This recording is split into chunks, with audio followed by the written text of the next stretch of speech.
워렌 버핏 선생님도 지금 투자를 한 걸로 알고 네. 계신데, 근데 워렌 버핏은 원래 이런 테크 기업에는 투자를 원래 잘 안 하시는 네, 분이잖아요. 그렇죠. 굳이 왜 여기 투자를 하셨어요? 제 생각에는 워렌 버핏 선생님도 뭔가 액티비전 블리자드의 펀더멘털이 엄청 좋다거나 해서 투자를 하신 건 아닌 것 같고요. 근데 이제 워렌 버핏 선생님이 포지션을 구축을 하신 때가 2021년 말에서 2022년 초 요때거든요. 그래갖고 아마 평단가가 한 $80 정도로 추정이 돼요. 근데 이제 아까 그 인수 합의가가 $95라 그랬잖아요. 그러면 업사이드가 거의 20%가 있는 거잖아요. 선생님이 보셨을 때는 딜의 구조나 성격을 봤을 때 이게 마이크로소프트가 액티비전 블리자드를 인수 성사를 못할 이유가 없다라고 판단을 하신 것 같아요. 그게 이제 성사가 안 될 리스크 대비해서 이 20%라는 업사이드가 굉장히 매력적이다 라고 판단을 하셨던 것 같아요. 그래서 그 포지션 구축을 한 것도 사실 한 번에 그 포지션을 하신 게 아니라 이게 처음에는 이제 버크셔 해서웨이에서 가장 최초 액티비전 블리자드 포지션 구축은 워렌 버핏 선생님이 하셨던 건 아니고 이제 그 아래 있는 다른 이제 포트폴리오 매니저분이 하셨었는데, 그러고 나서 이제 검토를 하다가 보니까 이제 버핏 선생님이 이거는 되는 딜이다. 그래서 이제 포지션을 더 늘리셨다고 하더라고요. 그래서 그때 4 빌리언 이제 넘게 포지션 구축하셨을 때 그 액티비전 블리자드 전체 유통 주식 수의 거의 10% 가까이를 버크셔 해서웨이가 갖고 있었거든요. 그래서 그때 1대 주주였어요. 근데 그러다가 이제 그 영국 CMA에서 이제 4월 말에 그 승인 불허했다 그랬잖아요. 리스크 관리하는 차원에서 좀 덜어내셨더라고요. 그래도 아직도 한 6.3% 4%? 이 정도 갖고 계세요. 그게 지금 마켓 밸류로 보면은 시장 가치로 지금 4 빌리언이 넘습니다. 아직도. 그리고 이 버크셔 전체 포트폴리오 비중으로 봐도 탑 10 안에 들어요. 그래서 만약에 뭐 버핏 선생님이 뭐 영국 CMA에서 불허를 한 거는 좀 시장이 예상을 못했던 바이기는 했었는데, 근데 그걸로 인해서 버핏 선생님이 이거는 이제는 안 될 것 같다라고 판단을 하셨으면은 포지션을 뭐 전량 청산을 하거나 대부분 청산을 하셨을 것 같은데, 그래도 아직 많이 들고 계시는 걸 보면은 아직도 그 성사 가능성에 대해서는 긍정적으로 점치고 계시는 게 아닐까라고 저는 생각을 합니다. 겜자라리라서. 그렇죠. 겜자라리시죠. 22년 1월에 발표가 됐죠. 근데 버핏은 21년부터 그러니까 처음에 버핏이 산 건 아니고 버크셔 해서웨이에 있는 다른 PM이 산 건데, 그분은 이 인수 사실은 몰랐고 그냥 액티비전 블리자드라는 회사의 펀더멘털을 보고 처음에 포지션을 투자를 한 건데, 이제 그 다음에 이제 인수 소식이 있다 보니까 여기도 이제 주기적으로 포트폴리오 리뷰를 다 할 거 아니에요. 근데 이제 그거를 하면서 이제 버핏 선생님이 이거는 되는 인수다라고 판단을 하셔서 이제 포지션을 쭉 늘렸더라고요. 운빨. 근데 뭐 지금 주가가 뭐 83불 4불 이 정도거든요. 이 딜이 잘 성사가 돼서 액티비전 블리자드의 주가가 이제 인수 합의가인 95불 근처까지 간다고 하면은 뭐 운빨이라고 할 수도 있겠죠. 이제 M&A가 발표가 되면은 만약에 이 M&A의 성사 가능성이 100%다. 그러면 당연히 그 시장의 주가가 그 인수 합의가로 수렴을 하게 되겠죠. 왜냐하면 그 인수가 결국 완료가 되면은 그 인수가 합의된 가격에 인수하는 회사가 그 주식을 다 사들일 거니까. 근데 이제 보통은 시장가랑 인수 합의가 사이에 이제 차이가 발생하게 되는데, 이제 그 차이가 발생하는 이유는 M&A가 성사되지 못할 리스크가 있기 때문에 시장이 그거를 이제 가격에 반영을 하는 거겠죠. 그래서 성사되지 못할 가능성이 크면 클수록 이제 요 스프레드가 커지고, 만약에 시장이 생각했을 때 이거는 무조건 되는 M&A다 라고 하면은 이 스프레드가 굉장히 좁겠죠. 요런 스프레드 먹을 거를 노리고 이런 걸 이제 M&A arbitrage, merger arb라고 보통 많이 하거든요. 버핏 선생님이 이거를 엄청 많이 하시는 건 아니에요. 저도 막 제가 막 엄청 과거까지 찾아본 건 아닌데, 버크셔 해서웨이는 기본적으로 좀 가치 투자를 많이 하는 회사잖아요. 이거는 이제 버크셔가 주로 사용하는 전략은 아닌데, 그런 점을 볼 때 그만큼 이 딜의 성사 가능성에 대해서 그만큼 이제 확신을 갖고 계셨다라고 해석을 해볼 수 있을 것 같아요. 지금 그러면 시장에서는 어떻게 보고 있는 거예요? 이 성사 가능성에 대해서? 그러니까 시장에서 이 M&A의 성사 가능성에 대해서 어떻게 점치고 있는지를 볼 수 있는 인디케이터 중에 한 가지가 방금 말씀드린 그 스프레드거든요. 그래서 이 스프레드가 보통 이제 이 딜은 큰 문제 없이 성사가 되겠다, 뭐 이런 딜이 있으면은 보통 그 스프레드가 5% 정도 아니면 그 밑에, 그러니까 스프레드가 크지 않아요. 왜냐면 그만큼 리스크가 적은 거니까 당연히 스프레드가 적을 수밖에 없겠죠. 그래서 보통 5% 미만이거든요. 근데 지금 이 딜 같은 경우는 거의 12%, 13% 이 정도가 돼요. 시장이 보기에는 리스크가 좀 있다고 판단을 하는 건데 그 리스크는 곧 이 FTC가 심리가 완료된 그 인정션 결과가 부정적일 수도 있다라는 그 가능성에 대해서 어느 정도 점을 치고 있다고 보는 게 맞겠죠. 과거 가격 차트를 보면은 이 시장에서 그 규제 당국 관련된 승인 관련 소식이 나올 때마다 이게 가격이 확확 움직이거든요. 그래서 여기 이제 차트에 보시면은 이 4월 말에 그 영국 CMA에서 M&A 불허했을 때 엄청 떨어졌어요. 그날 보면 거래량도 엄청 터졌었죠. 그 이후로 조금 추가적 하락이 나온 다음에 그 다음에 이제 5월 10일쯤에 외신에서 EU에서 이 딜을 허가를 하는 게 유력하다라는 보도가 나오기 시작했거든요. 그때부터 쭉 상승을 해서 5월 15일인가 16일에 이제 정식으로 EU에서 이거를 승인을 했어요. 그날 이후로 지금 뭐 계속 우상향을 하고 있는데 뭐 이게 이 딜이 성사될 가능성을 높게 점치기 때문에 우상향을 하는 거다라고 보기에는 조금 무리가 있는 게 뭐 어쨌든 디아블로 4라든지 다른 호재들이 있어서 그런 영향들도 있었을 거예요. 근데 뭐 어쨌든 근본적으로는 이 딜의 성사 가능성에 대해서 점점 더 사람들이 이제 시장의 전망이 부정적으로 된다면은 이렇게 우상향하는 그래프는 안 나올 것 같기는 해요.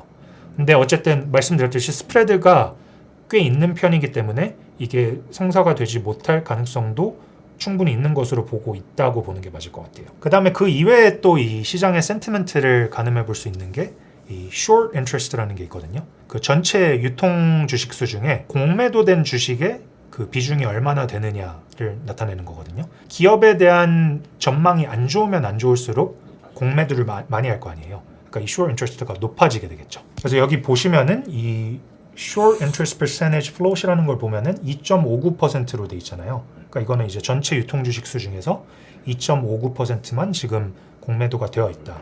그래서 이 2.59%는 굉장히 낮은 수치거든요. 일반적으로 이게 10% 이하면은 시장이 이 기업에 대해서 긍정적으로 전망을 하고 있구나라고 그렇게 해석을 해볼 수 있습니다. 위에 또 2.52 days to cover라고 되어 있는 게 있잖아요. 이 days to cover라는 거는 그 공매도된 주식 수를 일일 평균 거래량이 커버를 하려면 며칠이 걸리냐를 뜻하는 거예요. 네. 이거는 일반적으로 뭐 4보다 낮으면은 시장이 이 기업에 대해서 긍정적으로 평가를 하고 있구나라고 해석을 해볼 수 있습니다. 그래서 이것도 역시 낮은 편이고요. 만약에 이제 그 액티비전 블리자드라는 기업이 이 독립 기업으로 봤을 때 펀더멘털이 굉장히 안 좋다. 근데 인수가가 이제 좀 과도하게 책정이 된 거다. 만약에 시장이 이런 생각을 하고 있었을 경우에는 아마 이 short interest가 훨씬 높을 것 같아요.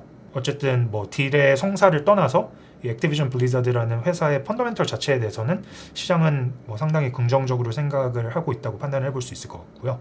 또 이 두 수치가 다 4월 말에 그 영국 CMA에서 승인 불허를 했을 때 일시적으로 증가를 했었다가 그 이후로 지금 계속 이제 감소하고 있는 추세거든요. 그래서 이런 부분도 좀 긍정적이라고 생각을 해볼 수 있을 것 같아요.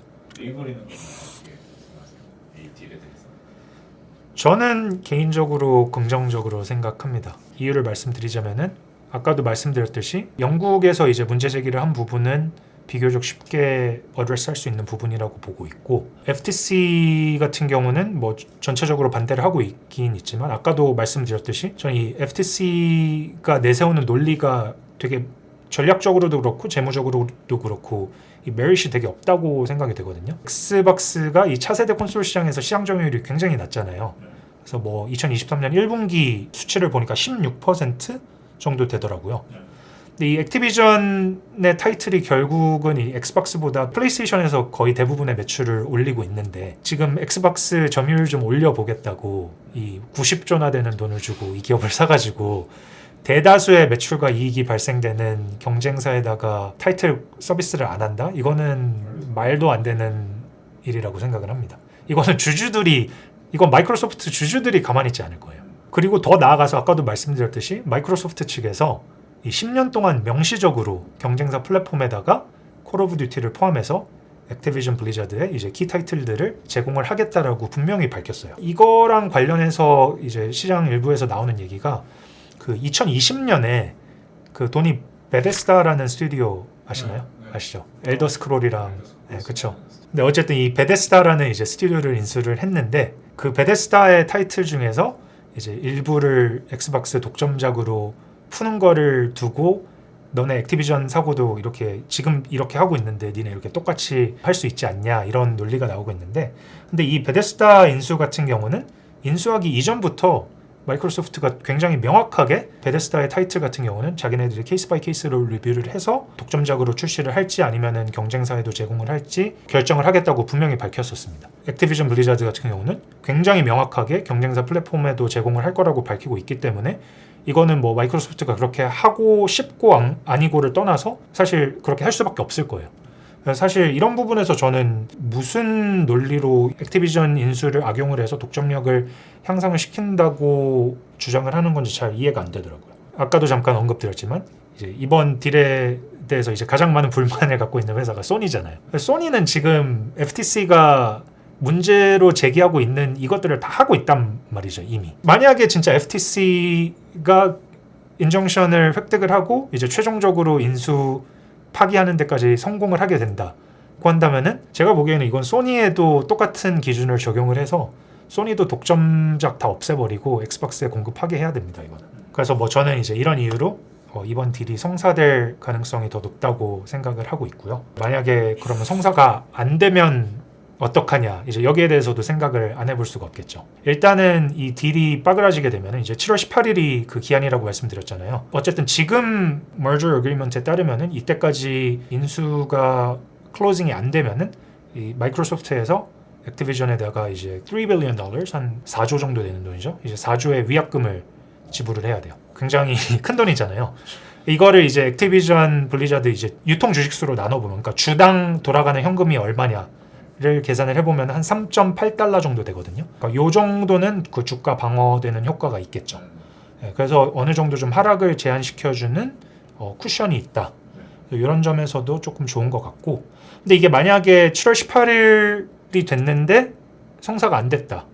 근데 마이크로소프트랑 액티비전 양쪽 다 이거 우리 시간이 더 필요할 뿐이지 우리 뭐 항소하면은 승소할 수 있고 최종적으로 우리가 성사를 할 수 있다 라고 생각을 하면은 이 양측이 합의를 해가지고 계약 조건을 조금 변경을 해서 계약 연장을 하거나 재계약을 하는 것도 가능하거든요. 이런 부분에 대해서 재계약이 돼서 이제 뭐 지금 당장 이제 인정션을 FTC가 이제 허가를 받는다고 하더라도 뭐 바로 파기는 안 될 수 있을 것 같기도 해요. 또 이제 뭐 이 딜의 성사 가능성은 차치하고 이 액티비전 블리자드라는 회사 자체에 대해서 생각을 해봐도 펀더멘털이 제가 보기에는 괜찮아 보이는 것 같아요. 일단은 아까 말씀드렸듯이 이 디아블로 4에 대한 지금 시장의 반응이 굉장히 핫하잖아요. 그래서 이제 월가 애널리스트들의 이 액티비전 블리자드의 2023년 매출액 그리고 영업이익이 각각 전년 대비 27% 그리고 130% 이제 성장할 걸로 예상을 하고 있더라고요. 이게 뭐 디아블로 4라는 게임의 레비뉴 모델에 대해서 저희가 조금 생각을 해보면 이게 구독 모델은 아니고 처음에 돈을 받고 판매를 하고 그 다음에 이제 추가적으로 들어오는 매출은 좀 제한적이잖아요. 왜냐면은 뭔가 우리나라 게임사 같은 경우는 보통 온라인 게임 같은 거 프리 투 플레이로 제공을 하고 그 다음에 이제 그 현질을 엄청 유도를 하는 그런 방식으로 돈을 버는데 디아블로 4 같은 경우는 제가 알기로는 뭔가 그런 게임 성능에 영향을 미칠 수 있는 과금 요소는 마련을 하지 않겠다고 했잖아요. 그래서 뭐 해봐야 뭐 스킨이나 이런 것들이 될 거기 때문에 사실 그런 부분에서 추가적으로 발생할 수 있는 매출은 좀 어느 정도 제한적일 것 같기는 한데, 근데 이게 과거 이 블리자드 게임들을 보면은 디아블로를 포함해서 보면 항상 이제 확장팩을 개발을 해서 나오잖아요.